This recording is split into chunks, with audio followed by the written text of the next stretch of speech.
Здраво и добродошли уште едно видео, каде што ова видео ќе збориме за развојниот пат на организмот и ќе спомнеме некои фази. Значи, знаеме дека расте и развиток се основни процеси неопходни за постанок на живиот организам.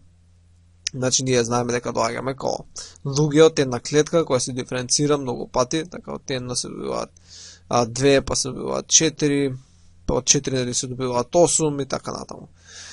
И со тек на време, кога ќе се добијат многу клетки, значи ова ќе се повтори многу пати, и на крај имаме околу 150 трилиони клетки. И тоа е еден од прилика здрав човечки организам од 70 кила. И секој од овие клетки кои се добиле го носат истиот клеточен материјал, така, тој цело време се копира и се пренесува од една клетка на друга и на крај сите клетки го имаат тој клеточен материјал, што е на вид копи-паста, само во некои клетки делови се експресираат, делови не се експресираат и затоа имаме различни видови на клетки кои се создаваат со тек на време и различни ткива и различни органи и така натаму. Сега не тоа само што се случува во развитокот на едно тело, него тоа се случува од секоја клетка од една генерација на друга, не само во истиот организам, него со текот на времето из генерациите, значи кога се добива плод и така натаму. Така да знаеме дека секоја клетка потекнува од некоја друга клетка која била пред неја. Например, вие потекнувате од вашите родители потекнуваат од нивните родители, од вашите баба и дедо, не тие потекнуваат од вашите прабаба и прадедо и така натаму. Значи секоја клетка потекнува од некоја друга клетка. Ова е всушност omnis целула е целула, што може да се посоветува со omnia vivum е vivo, односно се што е живо потекнува нешто живо. Ама сега нормално можете да забележите одма како еден вид проблем со оваа идеја, бидејќи да, можеш вака да се враќаш цело време назад, ама од кај доаѓа првата. Така, првата треба да дојде од нешто, иако нели викаме дека секоја клетка потекнува од нешто живо, првата не е од живо. Значи тоа е хемиска еволуција. И знаеме како тоа ќе збориме во цитологија или во еволуција, како првата клетка може да се создаде од без клетка. Така, бидејќи денеска, исто очигледен пример за ова, например, кога имаш ДНА и таа сега продуцира прави ред на транскрипти и така натаму, но ќе стигнеме до протеини.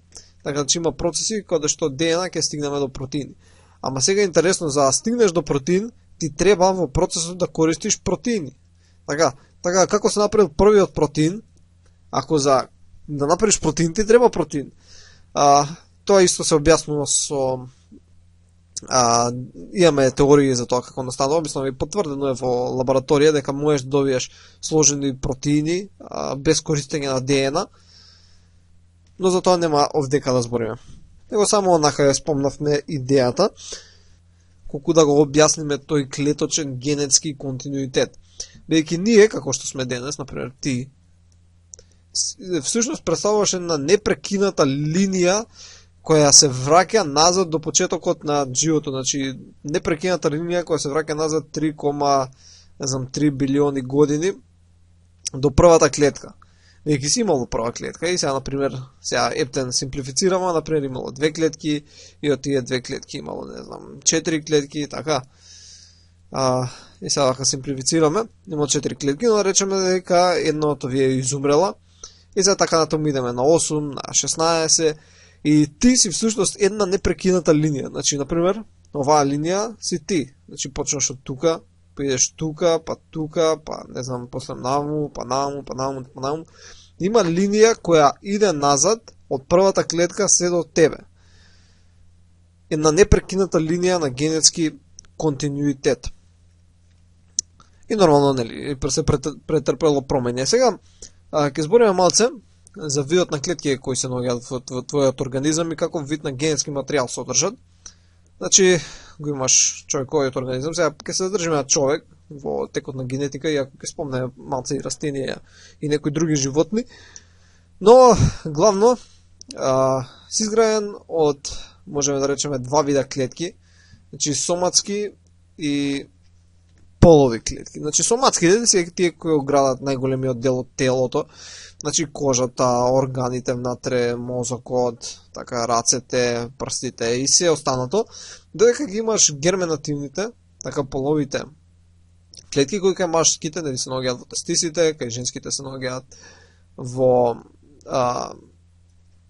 јајниците, нели, кои после има, нели, во јајници, па после мијат низ јајце во тоа ќе разгледуваме понатаму, но поентата имаме и полови клетки. Зашто се разликуваат клетките кои ти го градат остатокот од телото, значи половите, мислам соматските, или тие кои те градат, кои го градат крупниот дел, да не речеме, и половите клетки. Значи, ако ги земеме соматските клетки, тие во своето јадро, да речеме дека ова е јадрото, имаат 46 хромозоми. Значи, ова го зборевме на тоа видео, имаат 46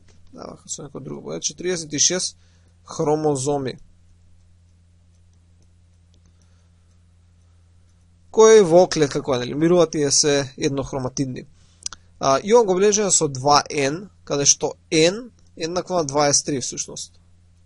И ова е во една нормална човекова клетка, бидејќи секојаш има, нели, отстапување, може да има 47, или пак помалце, или повеќе, тоа се веќе некои синдроми. Но да видиме од кај доаѓа всушност овие 46. Како што рековме, имаш 23 од мајката и 23 од таткото. Сега нив може да ги бележиме, ќе бележиме со некоја различна боја. Речеме, тие што се од мајката, ќе ги направиме ака со виолетова, тие што се од таткото, ќе ги направиме со зелена боја. И сега вака имаме 23 од двете страни. И само за последниот, 23-тиот пар, значи ова може да ги поделиме во парови, значи ова да речеме дека е прв пар, бидејќи тие се комплементарни. Значи првиот од мајката со првиот од татко, вториот од мајката со вториот од татко и така натаму. Значи ова е прв пар, втор пар, трет пар и така натаму, 23 пара, односно 46 хромозоми, бидејќи секој од овие е хромозом. Така, и ова зеленото е хромозом и ова виолетовото е хромозом. Така имаме 46 хромозоми, има 23 пара или 23 хромозома, дали од мајката или од таткото. Сега интересно е за крајниот 23-тиот пар, што всушност не се наоѓаат во 23-тиот пар, ќе збориме понатаму како, но имаме еден пар кој се XX или XY хромозомите. Значи ако си женско, тогаш ќе имаш XX, ако си машко, имаш XY. Каде што X-от секогаш го добиваш од мајката, а таткото го одредува всушност полот. Значи мајката не го одредува полот, мислам, ундаводници одредува, бидејќи мајката секогаш дава X хромозом својата јајце клетка, додека таткото може да носи или X, значи со некоја друга боја, значи таткото може да носи, еве со сина, може да носи или X или Y, а мајката секогаш носи X. И како што рековме, ако е XX ќе биде женско, ако е XY ќе биде машко. Сега рековме дека има 46, а дали добиваме 23 и 23, тогаш како тоа значи дека всушност половите клетки, че половите клетки сега ќе бележам, вака ќе ја бележам клетката. Во половата клетка нема 46 хромозоми, него има 23. Значи има 23 хромозоми во половата клетка. 23. Зошто? Зошто кога се спои половата клетка, например од машкиот организам, спермата, кога се спои со јајце клетка, 23 и 23 треба да дадат 46. Ако и половата клетка имаше 46, тогаш секоја наредна генерација би имала дупли број на хромозоми. Да речеме, ако половата клетка имаше 46, тогаш кога на мајката и татко 46, ќе дадеа, тоа ќе беше 92, и после наредната генерација 92 и 92, тоа ќе беше 184 и така натаму и така натаму. Значи ова е многу важно, што половите клетки претрпуваат таква редукциона делба, така што секогаш има 23 хромозоми. И сега ако е женска јајце клетка, последниот хромозом ќе беше X, кај машко може да биде или X или Y. Секој сперматозоид носи различен хромозом.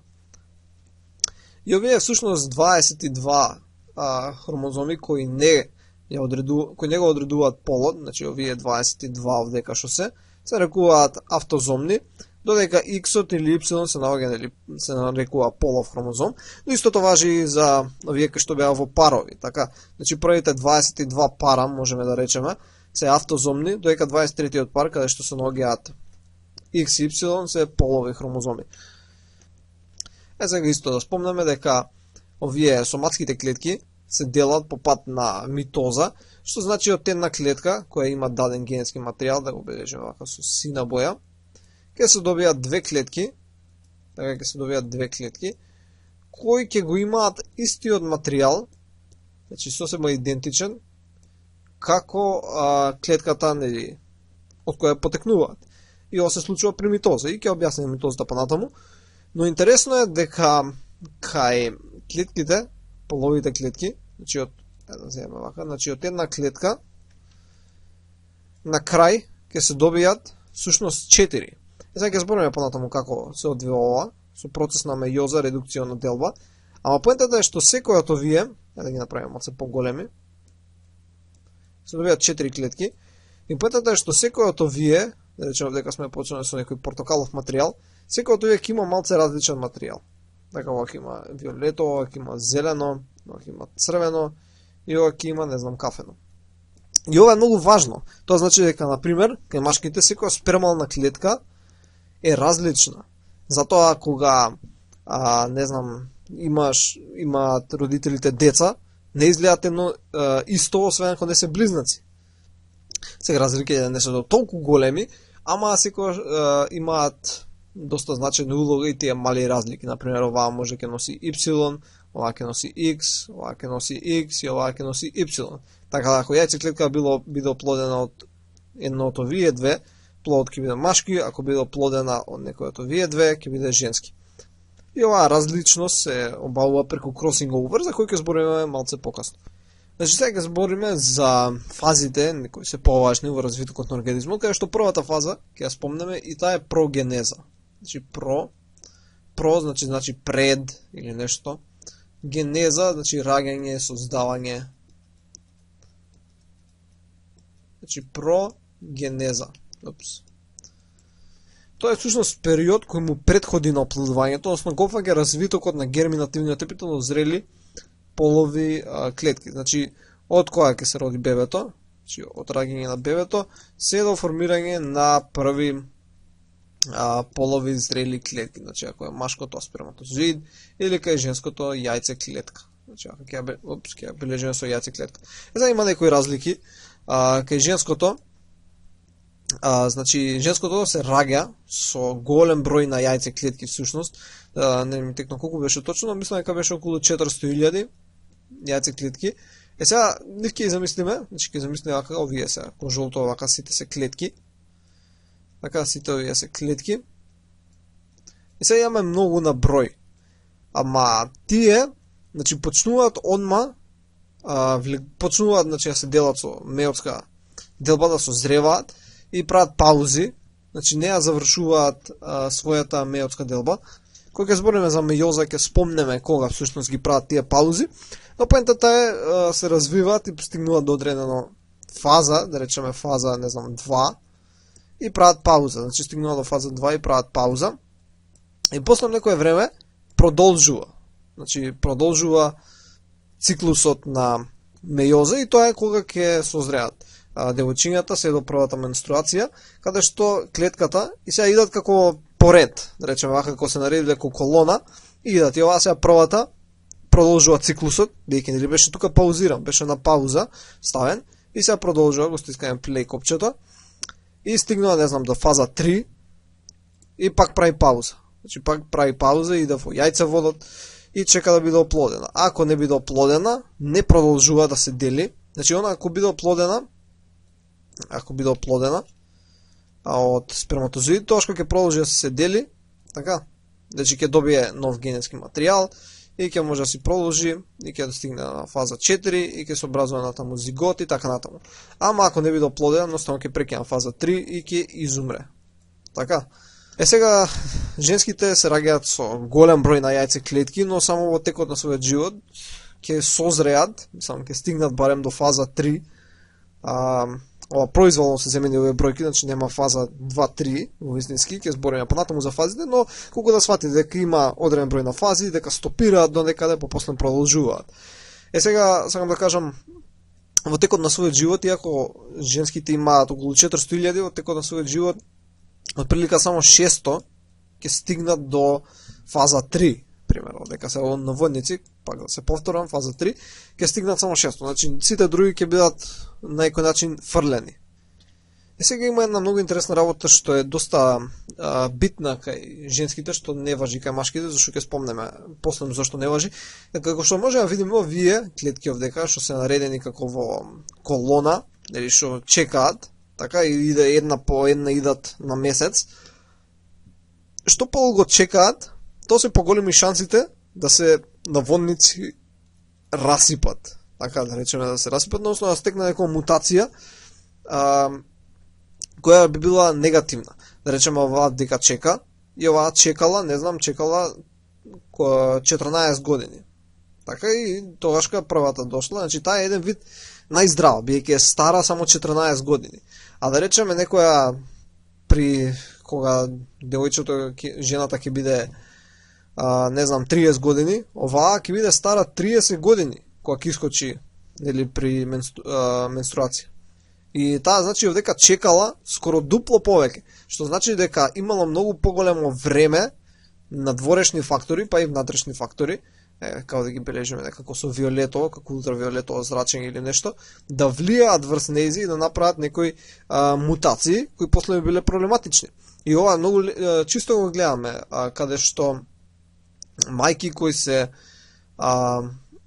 кои родиле отприлика на 27 години, значи речеме таа оваа си некоја јајце клетка, значи оваа е на 27 години, имаат отприлика, се не памтам точната вредност, ама приближно 1 на 1000 шанса детето да биде со Даунов синдром.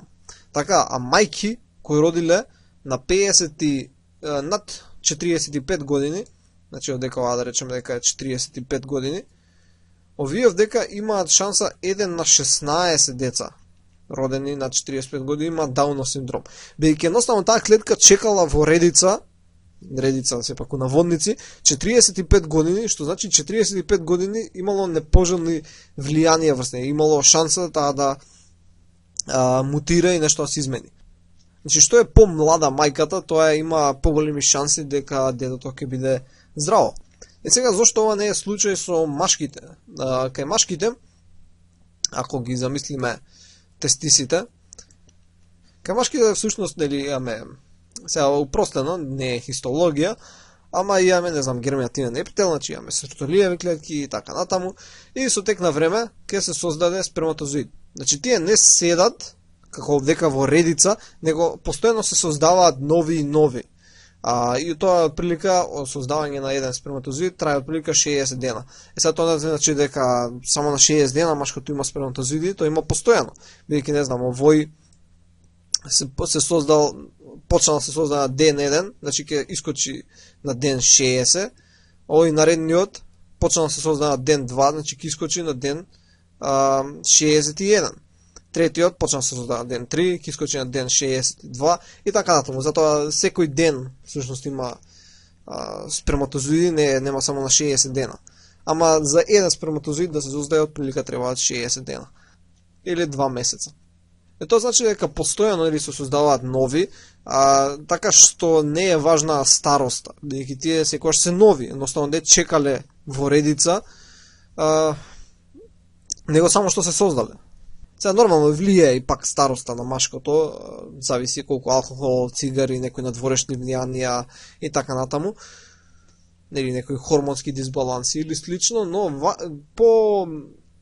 важна е староста на женското, бидејќи што е постаро, поголеми се шансите да не биде добар плодот.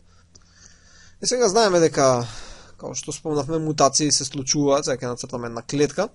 И сега ова кој е соматска клетка, и сега го имаме генетскиот материјал, да речеме ова е генетскиот материјал, мутации настануваат, да, и најчесто тие ќе отидат тие клетки во апоптоза, и нема ништо да се случи, едноставно ќе умрат, значи имаме добри одбранителни механизми, но ако некојаш не успее тоа, може да ќе стане туморна клетка, ќе стане бенигнен, може да малигнен тумор и така натаму. Но важното е да напоменеме дека тие мутации што се случуваат на соматските клетки не се пренесуваат. Значи тие се само за тебе, едноставно само за тоа тело, значи тие не може да се пренесат наследно. И сега сите мутации кои се случуваат на половите клетки, значи одека сега ќе нацртаме еден сперматозоид, сите мутации кои се случуваат на генетскиот материјал на сперматозоидот ќе се пренесат во наредните генерации, ако тој успее да оплоди некоја јајце клетка.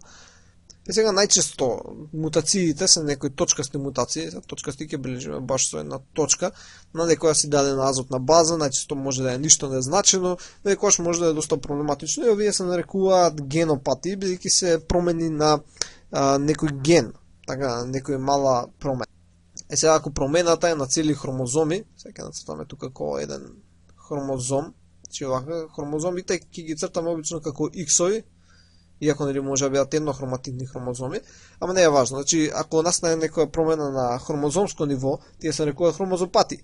Например, Даунов синдром е всушност трисомија на 21-иот хромозом.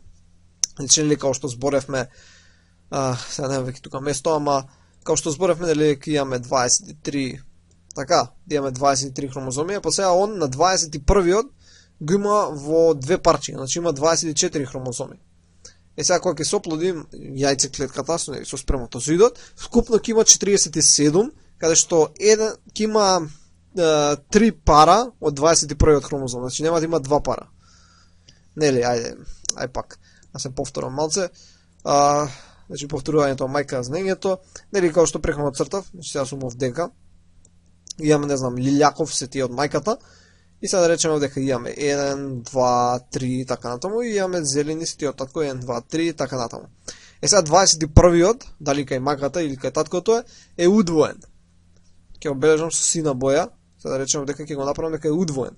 И сега кога ќе се спои нели машката со женската полова клетка, ќе имаме 47 хромозоми. 47 каде што 21-иот, значи ова е 21-иот, има 3 од 21-иот. Значи, наместо да има 2, има 3 од 21-иот хромозом. И тоа ќе даде симптомите на Даунов. Сега некојаш може да е потешки, некојаш може да е полесни синдроми, ќе објасниме тоа со мозаици, случајот со мозаици, ќе објасниме попосле. Важно е дали да речеме дека овие се хромозомопати и исто ако наследен проблеми на геномот, тоа што се геномопати.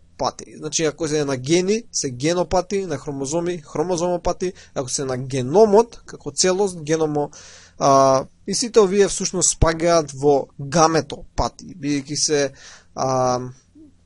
променеа гаметите на половите клетки, тоа е исто, гамети и полови клетки исто. Значи, сите овие, значи, генопати, хромозомопати, геномопати се вкупно, сите заедно, гаметопати. Сега за наредната фаза за која ќе збориме е всушност киематогенеза. Значи, ајде да запишеме. Киематогенеза.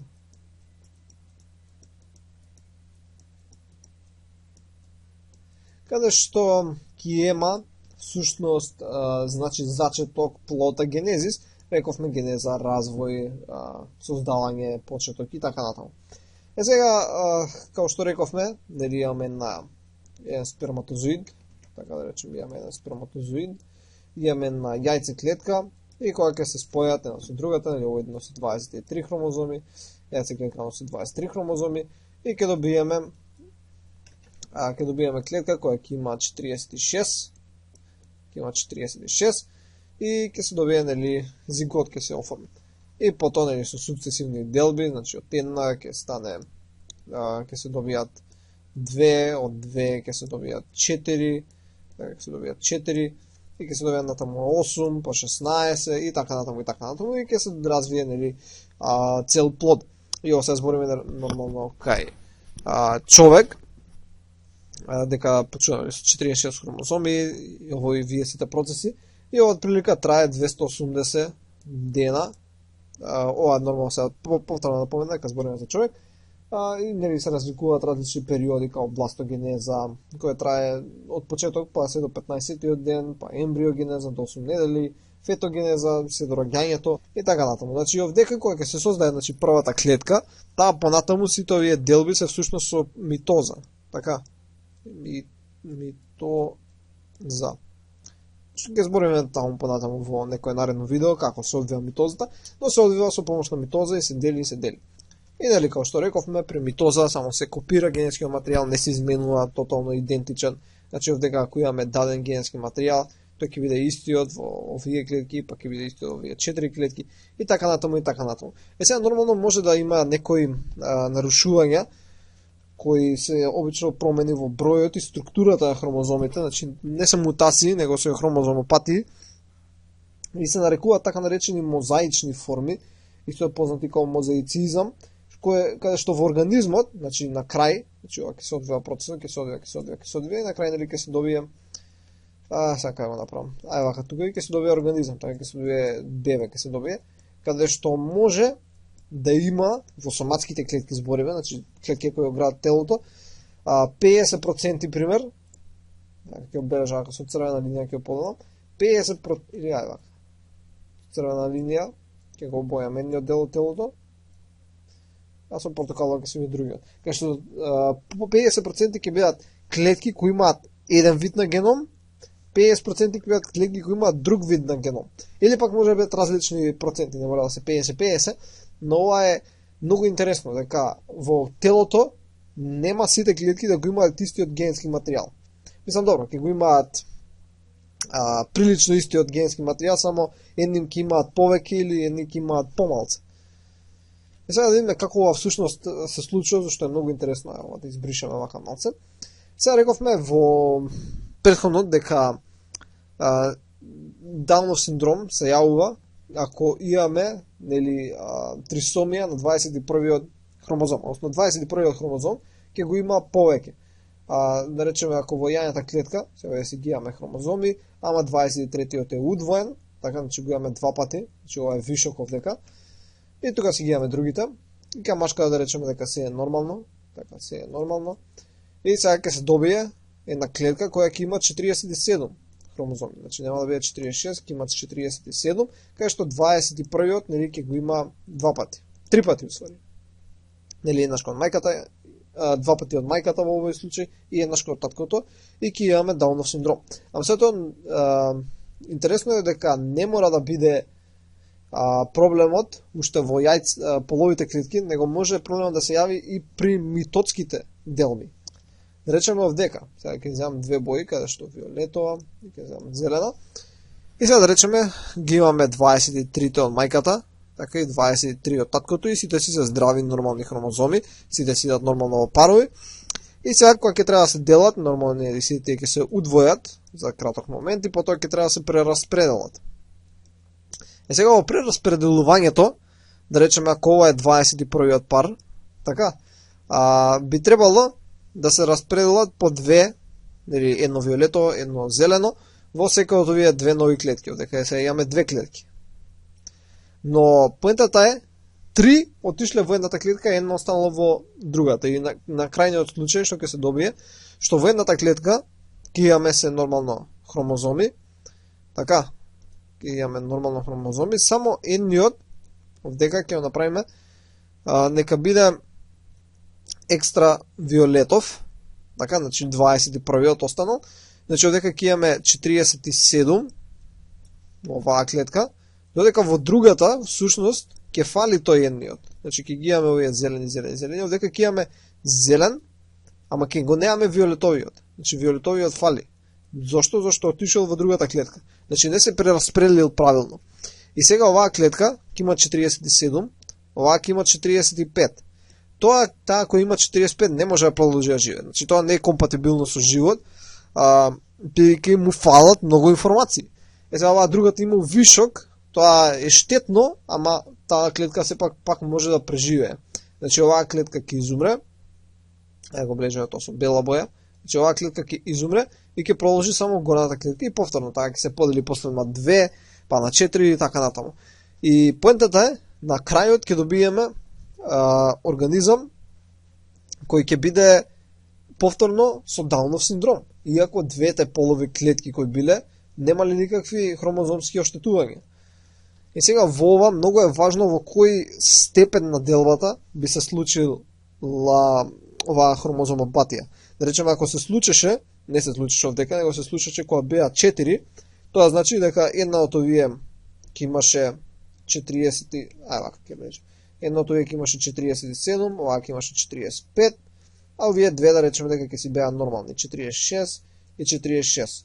оваа со 45 ќе умреше и ќе останеше 47 и 246. И сега бидејќи се 3 клетки, после од 3 ќе се делат во 6, под 6 во 12 и така натаму и така натаму. Ама поентата е една зашто е од тие 3, 33% од телото кој ќе се добие на крај ќе биде со Даунов синдром. И тоа е всушност некоја си сега не знам дали е поблага форма на Даунов синдром.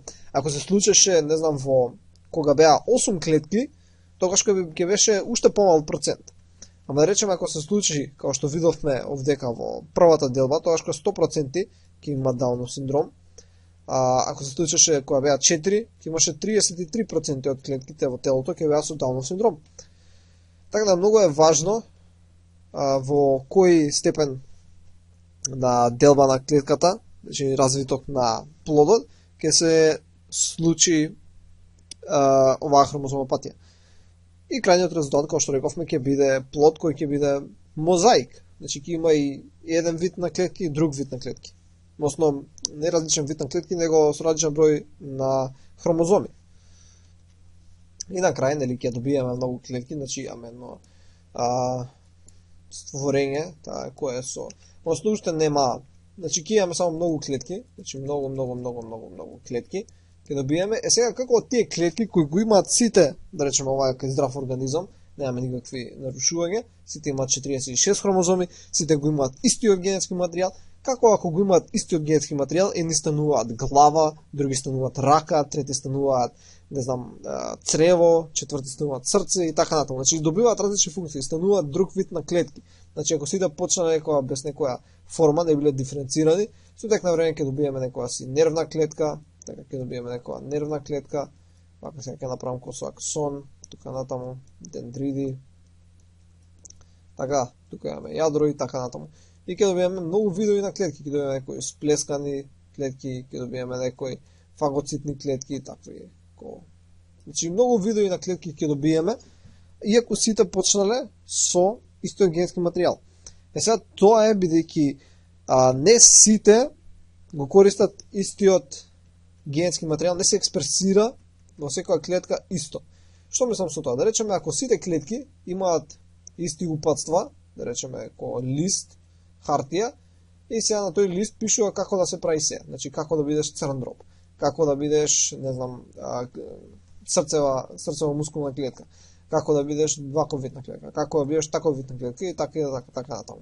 Сега сите го носат овој список за како да бидат која било клетка, ама сега ќе го збориме во молекуларна биологија, нема тука да се зафатиме, ама на пример таа која е хепатоцит во црниот дроб го чита само овој дел од текстот.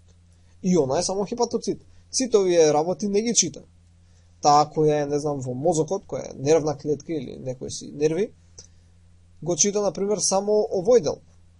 Така, го чита само овој дел и она е нервна клетка. Ама во себе го носи материјалот за да биде каква било клетка. И ова е тоа, тие стем клетки пробуваат каде што го имаат целиот материјал, ама не избрале кој текст ќе го читаат. Значи не избрале дека ќе го читаат само ова. И ние пробуваме да ги изолираме и да им кажеме ти ќе го читаш ова и ќе стане тоа.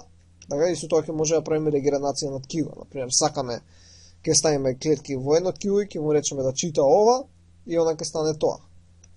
Значи тоа е диференцијацијата на клетките. Сега да спомнеме малце терминологија. Значи ако се одвива нормално во органогенеза, односно во развојниот период, тоа го нарекуваме нормогенеза. Сега, ако дојде до некој неправилен ембрионален развиток, зборуваме за тератогенеза. Значи, тератогенеза. Каде што се развиваат единки кои имаат различни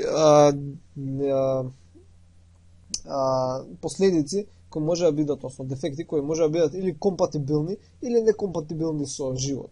Така, например, ако не се развие некоја си потребна вена или некоја си потребна артерија, едноставно не може да преживее и ќе изумре плодот. Сега некои деформации може да бидат компатибилни, например, не знам, да фали некој прст или нешто слично. Може да се живее без прст. И сега ако тие деформации се од благ облик, тоа што се нарекуваат аномалии. Додека кој ова најчесто аномалиите, значи да напоменеме дека се промени само во обликот, значи да речеме промени во обликот, кај прстите станале подолги или нешто. Така значи промената е само обликот, додека ако е променета и функцијата, тоа се абнормалности. Каде што не знам, променета е функцијата, така што фали овдека некој зглоб и не може да се одвиваат работата со прстите, или не знам, тетивите се оштетени, така нема добра контрола или слично. Значи аномалии се поблаги форми, каде што е само формата, абнормалности се каде што и функцијата е засегната. Упс. И на се ова може да влијаат различни внатрешни фактори, значи како што гледавме самите клетки може да имаат грешка при делењето, или пак некои надворешни фактори кои може да влијаат, дали тоа се лоша исхрана, алкохол, цигари, физичка неактивност, надворешни радиоактивни зрачења и слично, различни хемиски агенции и така натаму. Добро, се надам дека научивте нешто за растот и развојот на организмот, барем гледано од генетска страна. Ќе разгледуваме одредените видеа, нели, митоза, медиоза и така натаму. И во иднина можда некогаш ќе правам и видеа за хистологија, каде што ќе разгледаме детално ембрионалниот развиток. Ќе се видиме во наредното